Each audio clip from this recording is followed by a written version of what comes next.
بسم الله الرحمن الرحيم. مدحوينها جمهورية فدرالك الصومالية قدوميها محكمة السريع الحرير عليها وزير كريمها قدها حبناها اللي بدا قولي نلجوغا قدهان بحضا قرصوركا برتي شرفتا كالي معنتا هل كان قلصوا قيب الشيء maanta munaasabadan munaasabad runtii aad muhiim u ah oo aadna loo soo qaban qaabiyay si qurux badan ku dhacday intii meesha ka hadashayna intii hore oo aan anigu ku soo gaaray meelo badan oo muhiim ah ka taabatay waxaan rabaa hadalkayga ma badin doono waxaan markuu ugu horeysa rabaa inaan tilmaamo bahda garsoorka guud ahaan runtii dadaalka ay wadaan iyo shaqada ay wadaan waan bogaadinaa marka ugu horeysa shaqo aada muhiim ah ayay u hayaan rag aada u firfircoon oo bahda u horeeyo guddoomiyaha iyo xeer ilaaliyaha iyo garsoorayaasha dhammaantoodba runtii waxaan dhihi karnaa waxay ku jiraan front line aagga hore ee dagaalka ayay ku jiraan intii aan la joogay dariskaaga waa ilaalo aan lagu dirsanaa la yidhi intii aan wada joognay runtii waxaan ku arkay dadaal aada u fara badan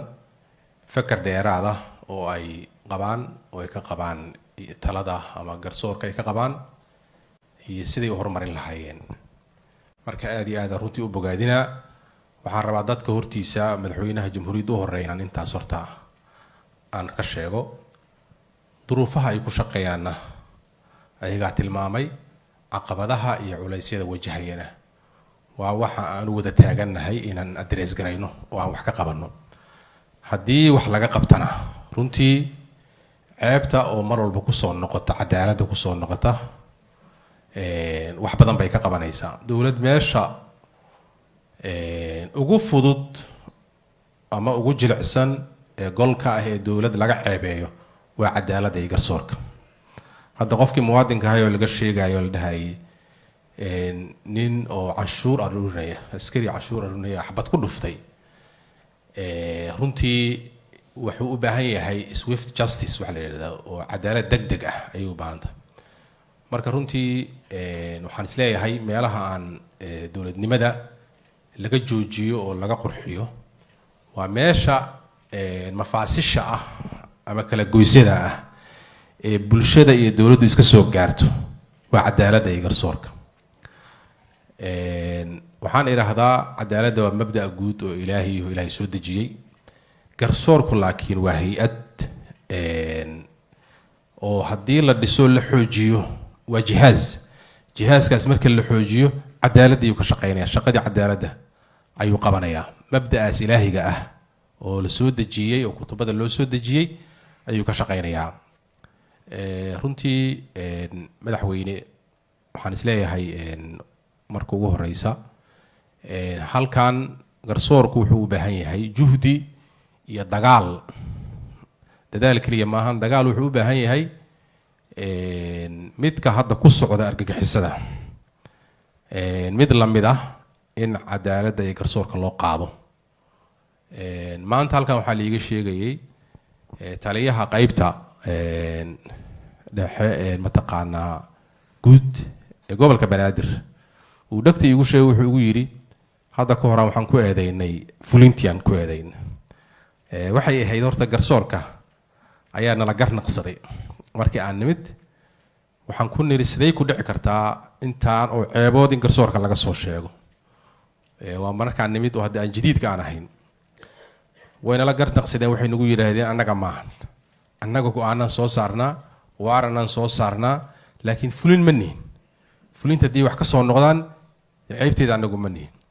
marka garna qabata ayay ahayd waxaan u yeernay hay-adihii fulintii u horeeyaan booliiskii maanta marka isagoo laftigiisu cornel mahdi ka jawaabaya arrintaas dhagta wuxuu iigu sheegay wuxuu yiri maanta aan joogno waxyaabii aan ka sheekeynay caqabadii wax kamid ah ayaa taagan oo aan rabaa uu yiri mataqaana madaxweynaha xataa inuu maqlo marka amaanay ugu tahay inaan madaxweynuhu jooga meel ka sarreysana ma jirto fulin amar ah ayaan qabnaa oo maxkamad ka soo baxday taliyayaal dabcan oo ciidanka qalabka sida ah kamid ah ayaa inta baxeen fulinteennii hortaagan waan fulin lahayn oo hub qaatay oo meesha fadhiya marka waa meeshaas meesha aan madaxweyne leeyahay dadweynaha waxa garsoorka u gaari waayay waa dadkaas caqabadaha ku noqonaya maxkamadda shaqadeedii way fulinaysaa hay-adihii fulinta way soo istaagayaan rag hubaysan oo mataqaana ciidanka sheeganaya ayaa weli garsoorkii hortaagan gobolka banaadir si gaar ah maadaama caasimadii dalka uu yahay waxaan samayn karnaa haddii garsoorkeedu hagaago oo aan meeshaan isugu wada tegaynin hadda ay tahay federaaleynta waan u imaan doonaa waxay samayn doontaa waxa la yidhaha power of attraction haddii caasimaddu hagaagto awood waxay samaysanaysaa soomaalida inteeda kale inay soo jiidato example wanaagsan ay u noqoto qof gurigiisa laga haystay 30 sano qof loo fuli waayey sharcigii intuu hortagay maxkamaddii hortagu isku halleeyay oo loo fuli waayey markii loo fuliyo oo shaqadaas ay qabsoonto kalsooni ayaa shacabku waxay ku qaadi doonaan dawladda ay ku qaadayaan garabkeedii soo istaagayaan cadowgeeda ayay ka hortagayaan marka garsoorku waa meesha asaaska noo ah ayay noo tilmaamaysa mudane madaxweyne fiimka maanta ay doorteen shirweynahan sanadlaha ah fiimka la doortay waa federaaleynta garsoorka marka waxay ka tarjumaysaa Soomaaliya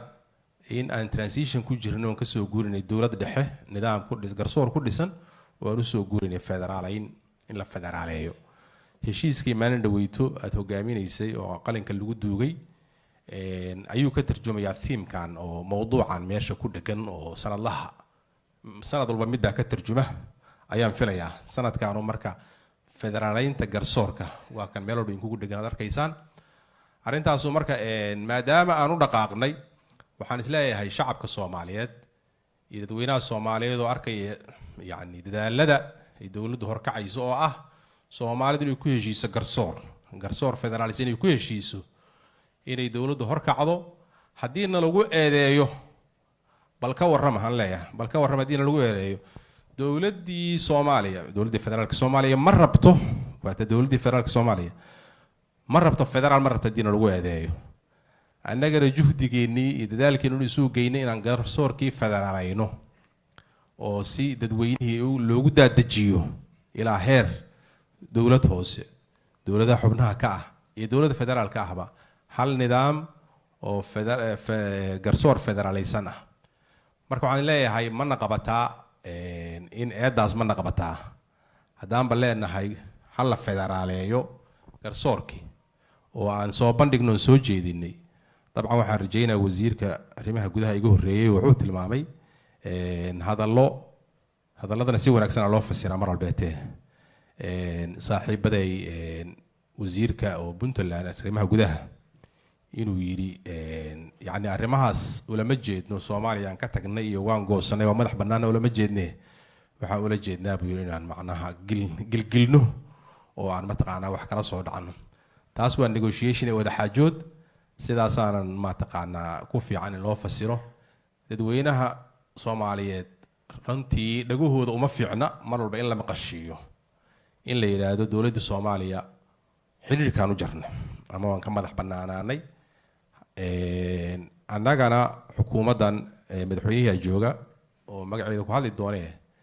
waxa aan ba u taagannahay Soomaali heshiis ah oo wax walba inay ku heshiisa diyaar u ah marka hadalkayga kuma dheeraanayo waxaan rabaa inaan bogaadintaas aan u soo istaagay maanta aan bogaadiyay muddada yar oo aan garsoorka aan la joogay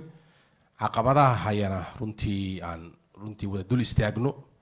oo aan leeyahay haddii wax laga wada qabto aan isugu tagno dhammaanteen bulsho iyo shacab iyo dawladda aan isugu tagno